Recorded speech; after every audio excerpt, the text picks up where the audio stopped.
Hello everyone, once again welcome back with another vlog. I hope आप सब ठीक होंगे। मैं भी बिल्कुल ठीक हूँ।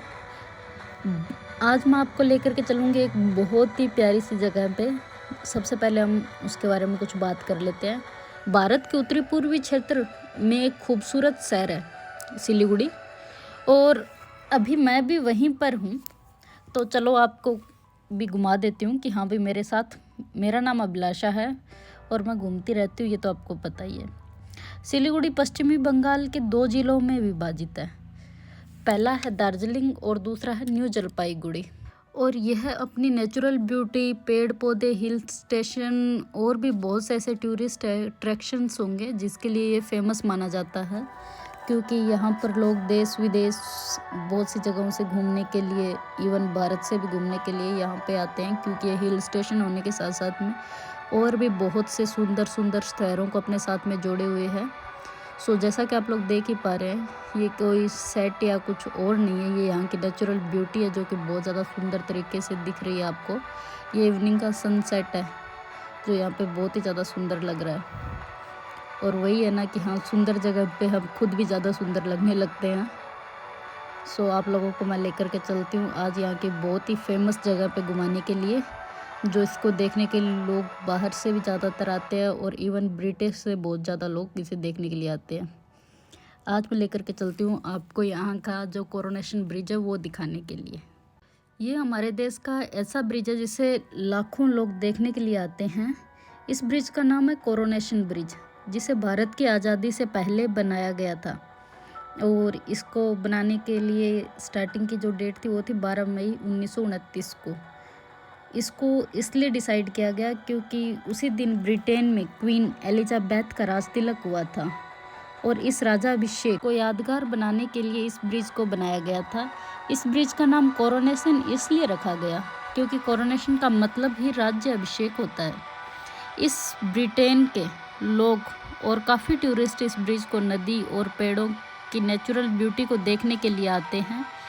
उस टाइम इस ब्रिज को बनाने में कुल लागत आप सोचिए कितनी आई हो सकती है। बाद में जब आप ये ब्रिज देखेंगे ना, तब मैं आपको ये इन्फॉर्मेशन दोबारा नहीं बताऊंगी।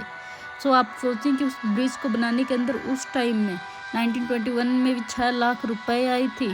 तो सोचिए ना कितना सुंदर। ये उसके आसपास की आपको नेचुरल ब्यूटी, पहाड़, हिल्स जो दिखाई दे रही हैं वो देख लीजिए। इसके बाद मैं आपको लेकर के चलूँगी कोरोनेशन ब्रिज के जस्ट ऊपर, ये एक कप चाय पीने के बाद में, क्योंकि यहाँ पे काफ़ी ठंड हुई पड़ी है। तो सोचा कि पहले एक कप चाय पी ले फिर कोरोनेशन ब्रिज देखते हैं। ये रहा कोरोनेशन ब्रिज जिसे आप देख ही पा रहे हैं। इसके आसपास में बने हुए पहाड़, आर्किटेक्ट, आसपास की लोकेशन है वो इसे और भी ज़्यादा सुंदर बना रही है। यहाँ से कालिम्पोंग, डुअर्स और सिक्किम जाने के लिए गुजरना होता है। ये टिस्टा नदी के ऊपर बना हुआ है और हम सिलीगुड़ी से 25 किलोमीटर की दूरी पे है। टिस्टा नदी के ऊपर बना हुआ इस ब्रिज जिसका नाम कोरोनेशन है, ये तिस्ता नदी के बहाव और उसके आसपास की हरियाली को इस ब्रिज से देखा जा सकता है, जैसा कि आप लोगों को मैंने पहले भी दिखाया। इस कारण ये टूरिस्टों के लिए एक मनमोहक जगह रही है, क्योंकि काफ़ी बार ऐसे होता है ना कि ये पानी का कलर ब्लू दिखाई देता है जब बारिश आएगी तब। तो लोगों के लिए एक अट्रैक्शन का ये बहुत बड़ी जगह मानी जाती है। यहाँ पे लोग यहाँ इंडिया से और अदर कंट्रीज से भी आना बहुत ज़्यादा प्रेफर करते हैं।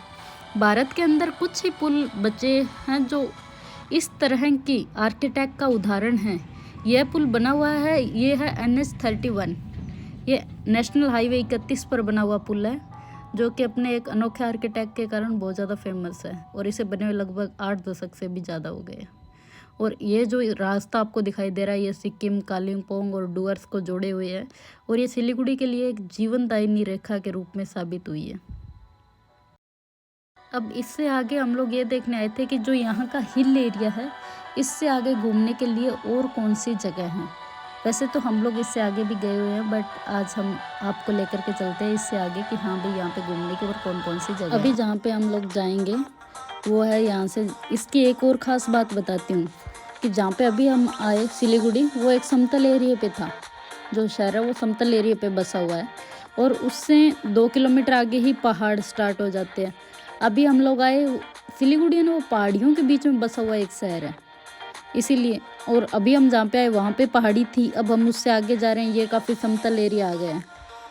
तो आप लोग देख ही सकते हैं इसके अंदर ये जो प्यारी सी रोड बनी हुई है, ये भी नेशनल हाईवे ही है। तो अभी हम लोग जा रहे हैं आगे, यहाँ से लगभग 20-30 किलोमीटर आगे एक चाय की दुकान है, जहाँ की चाय बहुत ही फेमस है, बट हमें अच्छी लगती है क्योंकि वो है ना एकदम वो है कि यहाँ पे क्या है, गाय का दूध नहीं मिलता है और वहाँ पे गाय के दूध की चाय मिलती है। तब हम लोग जा रहे हैं स्पेशली वो चाय पीने के लिए इतनी दूर। और यहाँ पे आगे की ओर एक माल बाज़ार नाम के शहर है, वो भी काफ़ी अच्छा बसा हुआ है, कैफ़े वगैरह अच्छे हैं घूमने के लिए। लोग ट्रैवलर वगैरह आते हैं वो वहाँ पे पक्का ही जाएंगे, क्योंकि घूमने के लिए वही है ना कि लोग कहाँ पे जाना प्रेफरेंस करते हैं, जहाँ पे अच्छे अपने कह सकते हैं कि हाँ व्यू पॉइंट बने हो, साइड सीन हो, तो मोस्टली लोग वहीं जाना प्रेफर करेंगे। और इसके बाद में हम लोग पहुँच गए उस गांव के अंदर जहाँ पे हम लोग आए थे चाय पीने के लिए। ये था बागराकोट।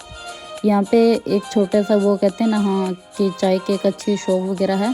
फिर हम लोग लग गए दोनों वॉक करने के लिए, क्योंकि हमें क्या है कि दोनों को एक घूमना बहुत ज़्यादा पसंद है। यहाँ पे आके हम लोगों ने देखी यहाँ के लोकल चाय, फिर खाए मोमोज़ और चाय पी। इनके मोमोज़ भी बहुत ही ज़्यादा अच्छे बने हुए थे और ये एक नेपाली रेस्टोरेंट था। फिर हम लोगों ने कुछ देर उन दोनों साथ बात की और फिर ये मेरी फेवरेट है, ये मक्की।